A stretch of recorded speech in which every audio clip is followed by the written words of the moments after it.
basically, last Thursday actually, I got a call from the assistant principal in regards to his behavior. She was telling me that she's been having issues with Michael now for several weeks.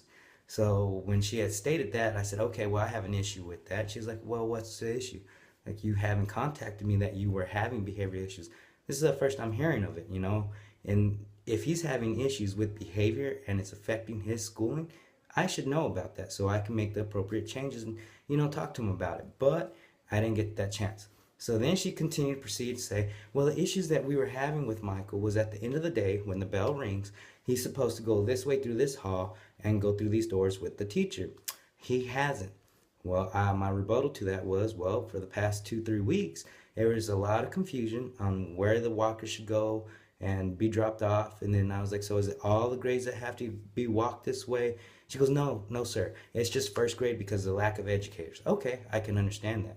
What I don't understand is the lack of communication from the authorities at the school, the administrators, to let the parents know, like, these changes are going in place. This is what's expected of your child. This is where you're going to be meeting your child. There was no written documentation. So what happened to the SOPs? So with that, she didn't really have a rebuttal other than, well, this is a change that we're trying to get through. I said, okay, well, there's a better way of communicating that so that we're all on the same page, it's organized, and there's written proof that we were communicated that. To hold my son accountable for something that he's confused on, and me as an adult that I'm confused on, and I have my bachelor's, and if I'm confused, I would expect a first grader to be confused as well. She agreed with me on that. Then she started talking about, well, I talked to Michael about it and told him which way he was supposed to be going. And I said, well, you didn't tell us. And we were confusing him as well. We were telling him, no, he's supposed to be going this way.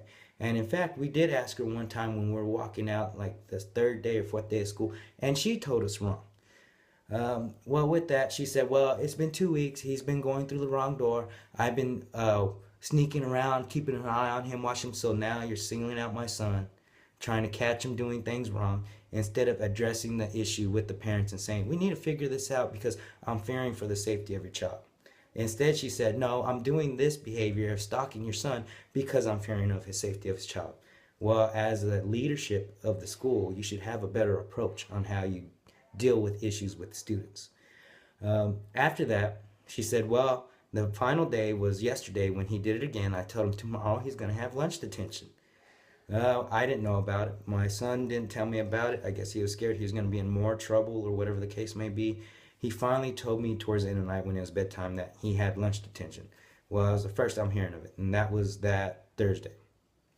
Okay, the day of that she called us. Mrs. Bowens is her name. Well, finally, Thursday came. Michael got his lunch, went to her office. She wasn't there, so he went back to the cafeteria, sat down, ate with his friends because he wasn't sure of what to do.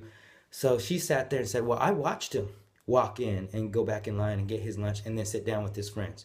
And you didn't approach him and ask him as an authority, saying, why are you disrespecting me like this? Why aren't you going to detention? You know what's expected and this and that. She goes, well, no, I wanted to give him the opportunity to do it on his own. Okay, I hear you. And then she goes, well, with that being said, he's in my office now, and he's going to have in-school suspension. Well, I got upset because as a parent, if this is the first time I'm hearing of it, how are we expecting this child to have any behavioral changes if you're not allowing the parents to do their job? We're supposed to be a team here. It's a team effort. I, as a concerned parent, if my child is having behavioral issues, would like to know that. I feel this wasn't really a behavioral issue, but other than a miscommunication and lack of communication, therefore causing confusion and frustration on the child's part. He is impressionable. He is a first grader. When he heard he got in-school suspension, he got scared. He was sitting in the meeting, because we had a meeting that day, because I was very irate, upset with the approach she had. After talking to her, she still believes that she was in the right.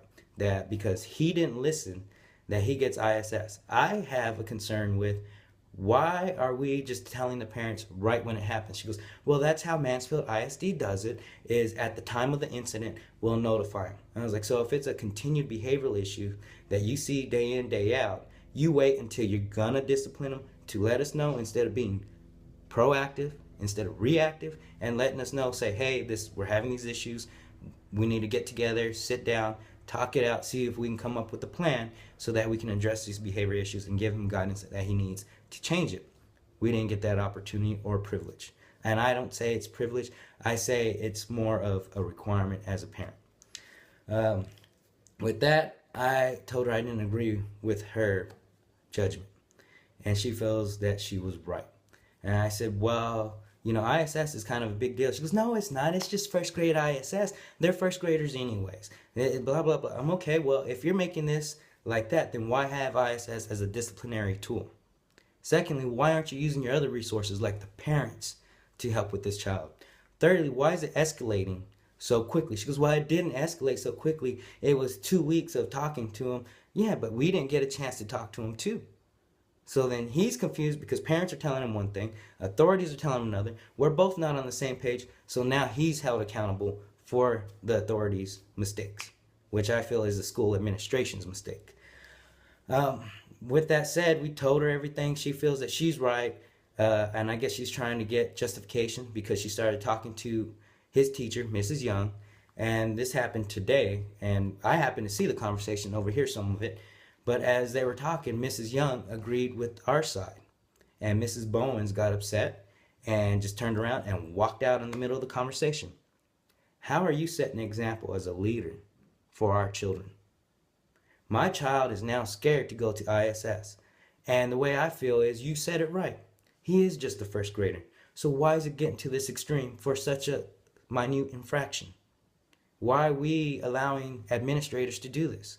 We need to take a stand and realize there needs to be a different approach to the behavioral of kids. Society is getting worse as we speak. And rather than laying back and just letting this happen, I'm taking a stand and speaking my voice for myself and my family and for every child out there who's getting this kind of justice, which I feel isn't justice. It's unfair justice.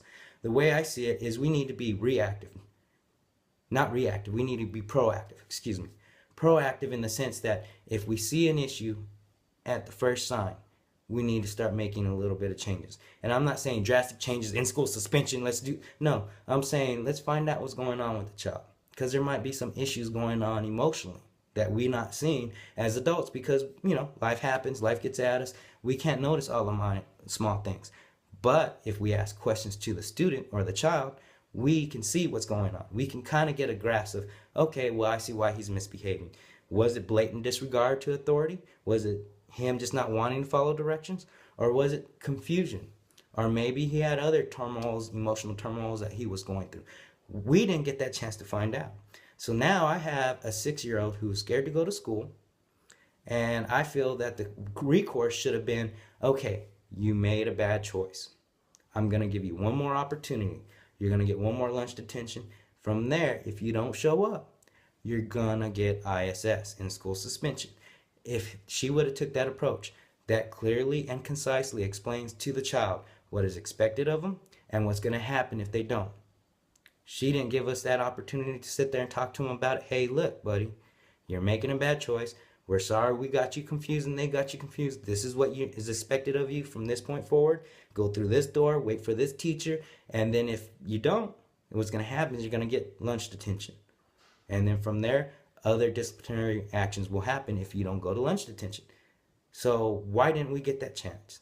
And now she's still kind of irate with us.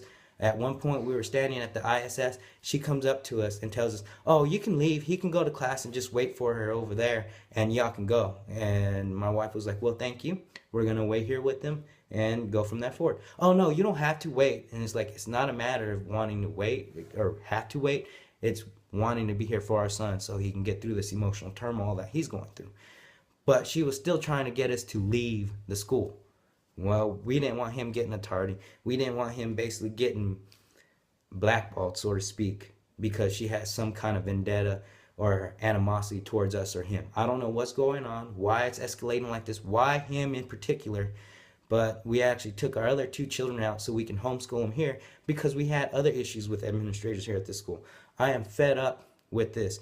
We're here for you. We're thinking of you and concerned for you. Then why are my kids always getting in trouble for such small things, but when they get hit by students or other things, the other students don't get any disciplinary actions other than no.